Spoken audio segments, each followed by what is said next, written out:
Welcome to our cinematic journey through Edge of Tomorrow, a thrilling science fiction film that takes us on a mind-bending adventure through time and space. Directed by Doug Liman and starring Tom Cruise and Emily Blunt, this film is a rollercoaster ride of action and suspense. Hey there, movie lovers! Today, we're diving deep into the world of Edge of Tomorrow. Strap in as we explore the plot, characters, and the fascinating time loop concept that makes this movie a standout in the sci-fi genre. The film kicks off in a world overrun by extraterrestrial invaders known as mimics. Tom Cruise plays Major William Cage, a military officer who finds himself thrust into a deadly battle against these formidable foes. But here's the twist: every time Cage dies in battle, he wakes up back at the beginning of the day, forced to relive the same events over and over again. It's like Groundhog Day meets Saving Private Ryan. Cage soon discovers that he's caught in a time loop, a phenomenon that gives him the chance to learn from his mistakes and become a more skilled soldier with each iteration. Along the way, he teams up with the legendary warrior Rita Vrataski, played by Emily Blunt. Rita has experienced the time loop herself and knows what it takes to defeat the mimics. Together, Cage and Rita embark on a mission to find a way to end the time loop and save humanity from extinction. But with each reset, the stakes get higher, and the odds seem increasingly impossible to overcome. Edge of Tomorrow delivers pulse-pounding action sequences that will leave you on the edge of your seat. From epic battles against the mimics to heart-stopping moments of suspense, this film keeps you guessing until the very end. A soldier fighting aliens gets to relive the same day over and over again, the day restarting every time he dies. An alien race has hit the Earth in an unrelenting assault, unbeatable by any military unit in the world. Major William Cage Cruise is an officer who has never seen a day of combat.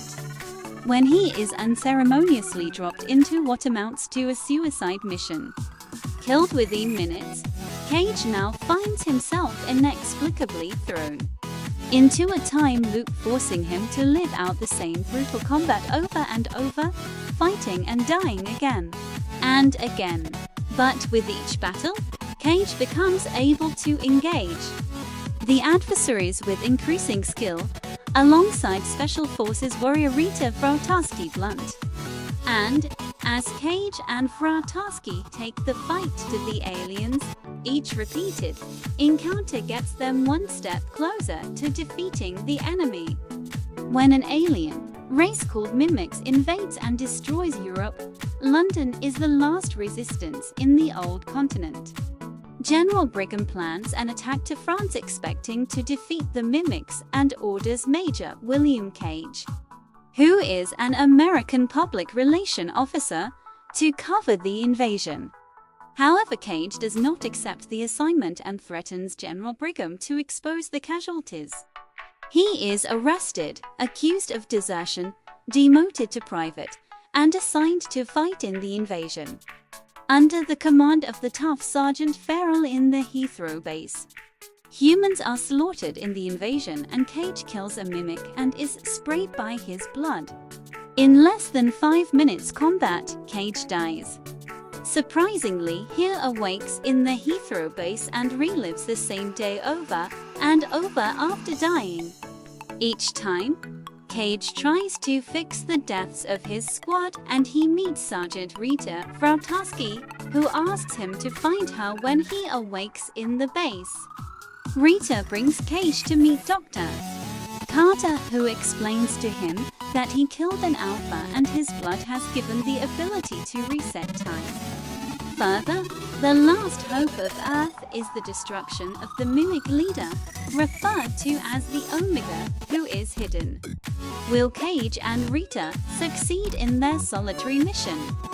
before the numbing technological superiority of the omnipotent extraterrestrial menace.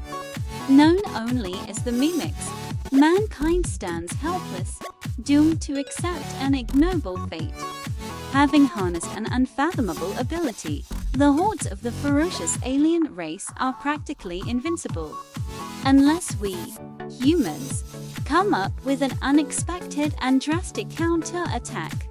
When the unseasoned officer, Major William Cage, learned firsthand the magnitude of the problem with his own life, he quickly realizes that death is only the beginning. Each blood-drenched battle with the formidable foes brings him back to square one, only with a dash of improvement in his fighting capacity.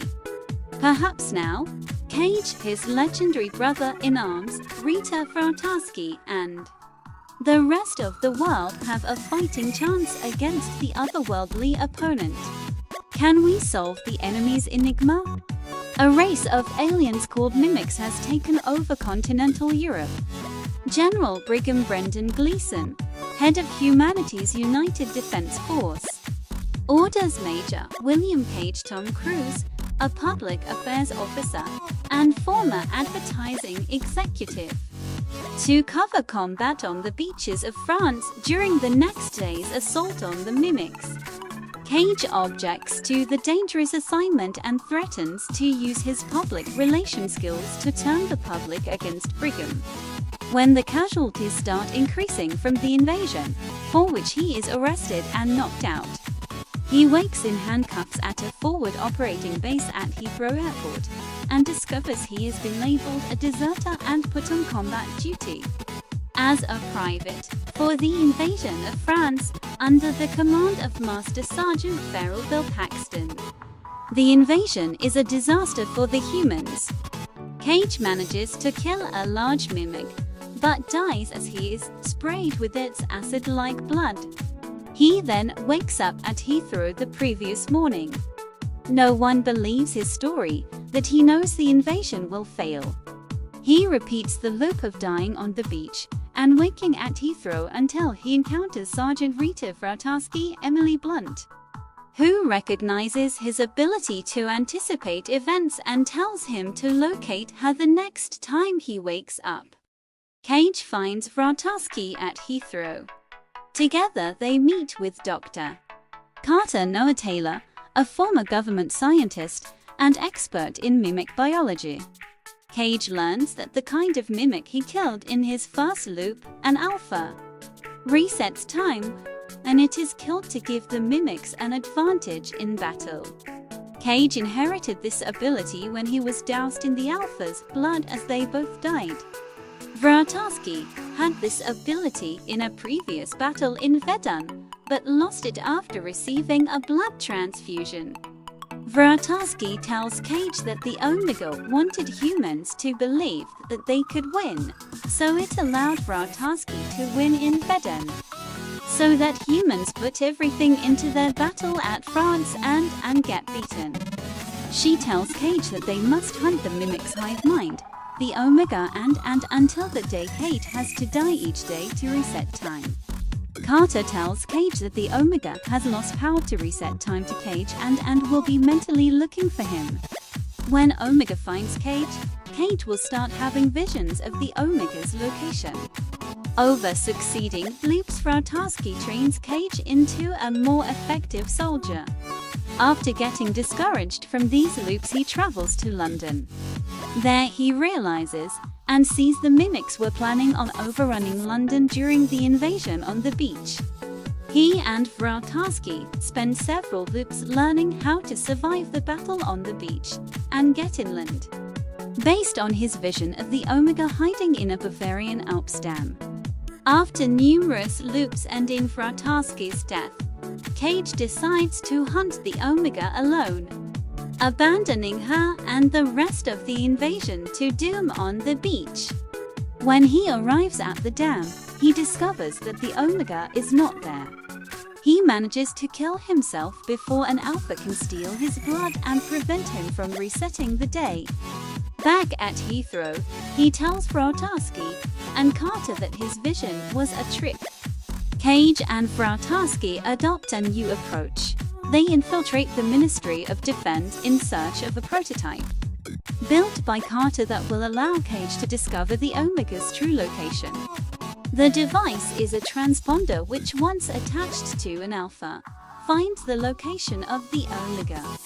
After several failed loops, they obtain the device from General Brigham, which reveals that the Omega is located under the Louvre Pyramid in Paris. Cage stuck the device in his leg to activate the prototype, as he is an Alpha now. They are injured as they flee and both are knocked unconscious, so Rita is unable to kill Cage this time when he gets injured. Cage's life is saved by a blood transfusion, but it removes his ability to reset the day.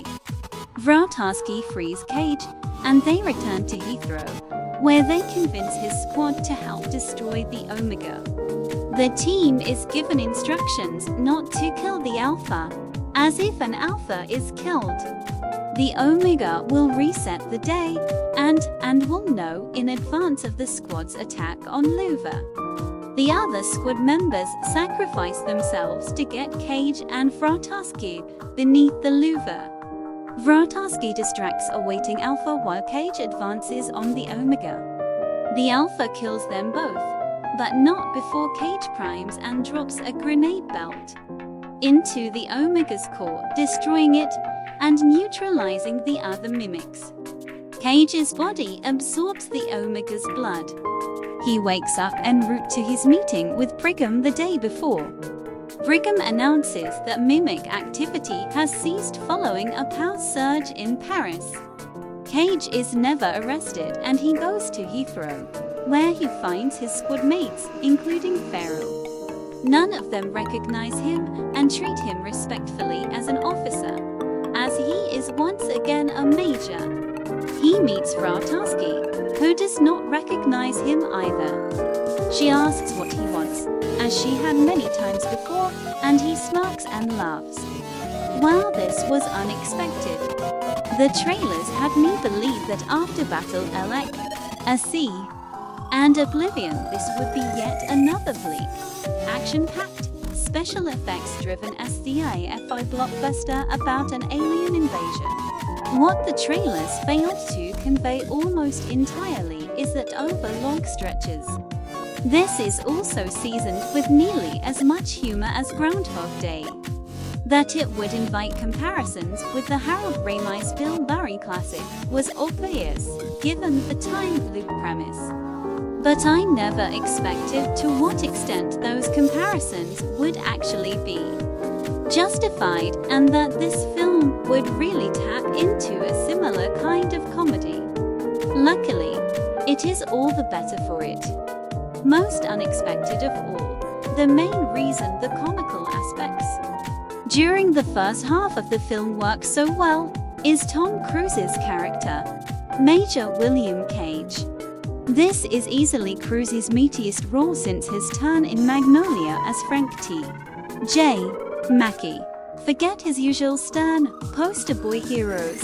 Here he plays an entirely different character, and he really seems to relish the opportunity. I won't give away too much, but be prepared to chuckle and laugh when you see a new side of Tom Cruise. Yet while this is not nearly as bleak as the trailers suggested, it certainly isn't a comedy either. And it absolutely is an action-packed, special effects-driven sci-fi blockbuster about battling an alien invasion. The trailers got that right, albeit one with a funny bone and great characters.